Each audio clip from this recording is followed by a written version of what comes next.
اس معنی میں، لیکن وہ لونڈی کی حیثیت سے آپ کے لیے جائز ہوں گی۔ کتاب اللہ علیکم، یہ اللہ کی کتاب ہے، حکم ہے، فرض ہے تمہارے اوپر۔ وَأُحِلَّ لَكُم مَّا وَرَاءَ ذَلِكُمْ، اب اس کے علاوہ تمہارے لیے تمام عورتیں حلال ہیں۔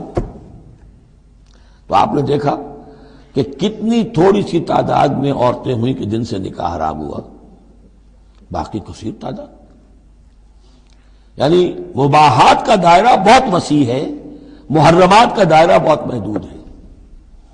ان تبتغوا باموالکم، لیکن یہ کہ اس کے لیے نکاح ہوگا مہر دے کر، اموال کے ساتھ تم اس میں نکاح کرو۔ محسنین، نیت ہو گھر میں بسانے کی، قلعے میں لانے کی، غیر مسافرین، صرف مستی نکالنے کی نہیں، یعنی یہ جو ہے اس کو ایک کھیل اور ہابی نہ بنا لو، گھر میں آباد کرنے کی نیت ہو، اس سے شادی کی جائے۔ فَمَسْتَمْتَعْتُمْ بِهِ مِنْهُنَّ فَآتُوهُنَّ أُجُورَهُنَّ، تو جو بھی تم نے ان سے استفادہ کیا ہے تو انہیں ان کے مہر جو ہے مقرر ہوئے ہیں، فریضۃً، وہ دو۔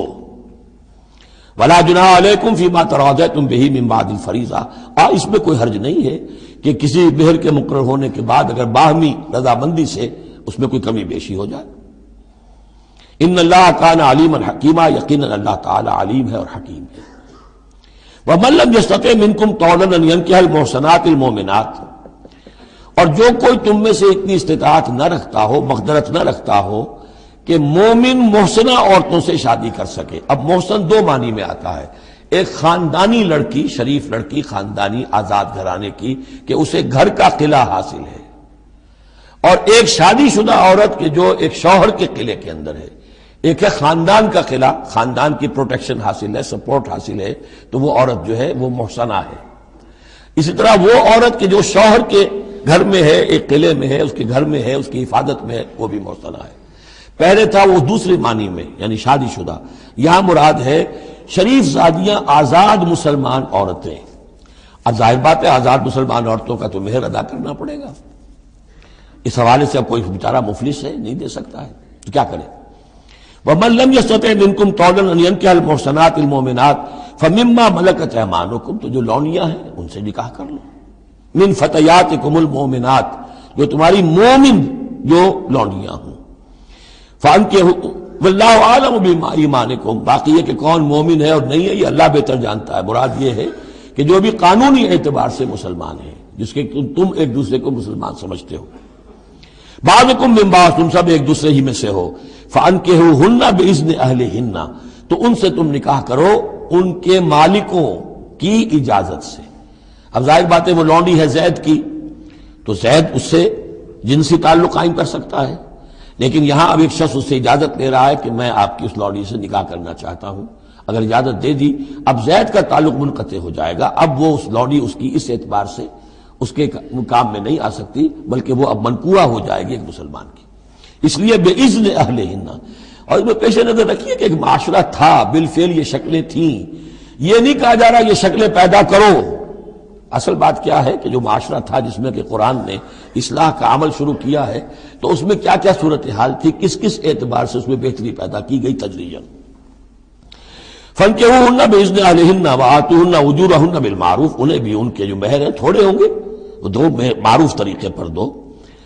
محسنات غیر مصافحات، ان سے بھی جو تعلق ہے یہ نکاح کا ہوگا تو نیت ہونی چاہیے گھر میں بسانے کی، محض مستی نکالنے کی اور شہوت رانی کی وہ نیت نہ ہو۔ ولا متخذات اخدان، اور نہ ہی کوئی چوری چھپی کی دوستیاں اور یاریاں ہوں، یہ نہیں، کھلم کھلا نکاح ہو، معلوم ہو کہ فلاں کی لونڈی ہے۔ جیسے حضرت سمیہ رضی اللہ تعالی عنہ، یہ ابو جہل کا چچا تھا، ایک شریف انسان تھا، اس کی لونڈی تھی۔ پھر جب یہ یاسر آئے ہیں یمن سے اور آباد ہوئے مکے میں، تو انہوں نے اس کے ابو جہل کے چچا سے اجازت لے کر اور ان کی لونڈی سمیہ سے شادی کی ہے۔ ان سے پھر حضرت عمار ہوئے، عمار ابن یاسر اور عمار کی والدہ سمیہ رضی اللہ تعالی عنہم، یہ تین کا ایک کنبہ تھا۔ وہ شریف آدمی مر گیا تو پھر ابو جہل جو ہے اس کو اختیار ہو گیا ان پر، اس نے پھر جو پرسیکیوٹ کیا ہے وہ آپ کو معلوم ہے، اس خاندان کو بدترین جو ایذائیں دی گئی ہیں وہ اس خاندان کو دی گئی۔ فَإِذَا أُحْصِنَّ، پھر جب وہ قید نکاح میں آ جائیں، فَإِنْ أَتَيْنَ بِفَاحِشَةٍ، پھر اگر وہ کوئی غلط کام کریں، اگر کوئی وہ جو ہے بے حیائی کا کام کریں فعلیہن نصف ما علی المحصنات، تو انہیں آدھی سزا دی جائے گی اس کی کہ جو شادی شدوں کو دی جائے گی۔ اب یہ جو ہے چونکہ ابتدائی احکامات ہیں، ابھی تک تو رجم کا حکم آیا ہی نہیں ہے، ابھی تک 100 کوڑوں کا حکم بھی نہیں آیا ہے، ابھی تو یہ تھا آذوہما، تو کوئی بھی انہوں نے اپنا طریقہ مقرر کر لیا ہے کہ اتنا کچھ ہم ماریں گے، تو اس میں البتہ ذہن میں رکھا جائے کہ اس میں یہ ہے کہ جو یہ لونڈی ہے منکوحہ، اس کو اگر سزا دینی ہے اسی طرح کے جرم کی، تو اس کی سزا بھی آدھی ہوگی، اس لیے کہ ایک شریف خاندان کی عورت جسے پروٹیکشن حاصل ہو اس کا معاملہ اور ہے، اور ایک اس بیچاری غریب یعنی اس کا لونڈی کا معاملہ اور ہے۔ ذالک لمن خشی العنۃ منکم، یہ رعایت بھی کہ مسلمان لونڈیوں سے نکاح کر لو، یہ بھی تمہارے لیے، تم میں سے ان لوگوں کے لیے ہے کہ جنہیں اندیشہ ہو فتنے میں پڑنے کا، جو اپنی شہوت اور جنسی جذبے کو روک نہ سکتے ہو، کہ اگر ان کے لیے نکاح کی کوئی شکل نہیں بنتی ہے تو ہو نہ جائے کہ کہیں کسی غلط کام میں وہ ملوث ہو جائیں، ورنہ یہ کہ وان تصبروا، اگر تم صبر کرو، تو چونکہ عام طور پر جو باندیاں تھیں ان کا کردار اونچا نہیں تھا اس معاشرے میں، تو بہتر یہ ہے کہ ان سے نکاح کرنے سے تم بچو اور تعفف کرو، اس میں بہتری ہے۔ وان تصبروا خیر لکم، اور اگر تم صبر کرو تو یہ تمہارے حق میں بہتر ہے۔ واللہ غفور الرحیم، اللہ غفور الرحیم ہے۔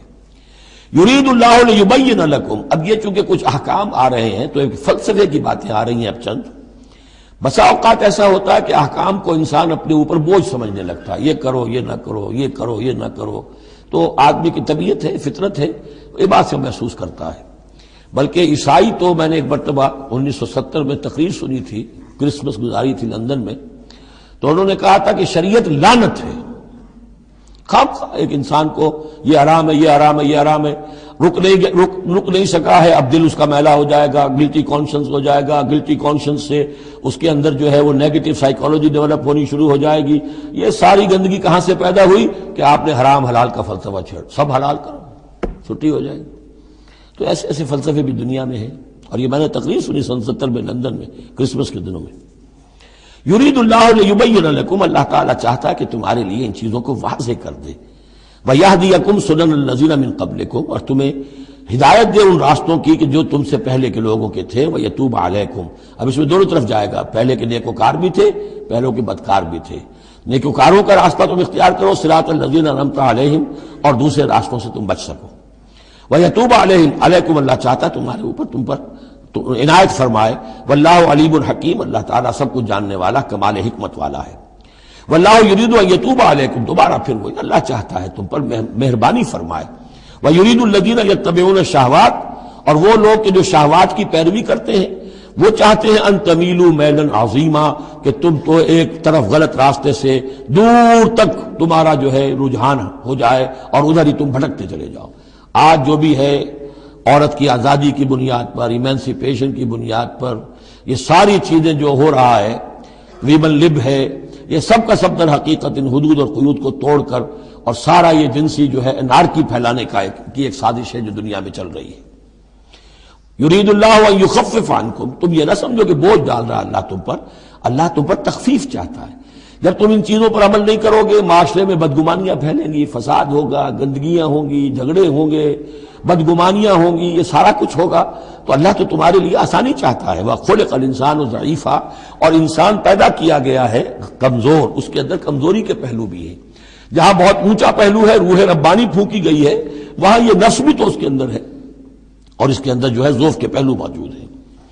یا ایھا الذین آمنوا لا تاکلوا اموالکم بینکم بالباطل، اہل ایمان اپنے مال آپس میں باطل طریقے سے ہڑپ نہ کرو، الا ان تکون تجارتا عن تراض، سوائے اس کے کہ تجارت ہو تراض منکم، تمہاری باہمی رضامندی سے۔ یہ جوتا ہے 200 روپے کا ہے، آپ کو منظور ہے، 200 دیجئے، جوتا لے لیجئے، یہ آپ کی باہمی رضامندی سے سودا ہے، وہ ہو گیا۔ لیکن یہ کہ اس سیدھے سادے اور صحیح اور طریقے پر، ایک ظاہر بات ہے کچھ نہ کچھ تو آپ نے نفع اس میں سے کمایا ہے، آپ نے محنت کی ہے، کہیں سے لائے ہیں، سٹور کیا ہے، دکان کا کرایہ دیا ہے، لیکن اس کو وہ گرج نہیں کرے گا۔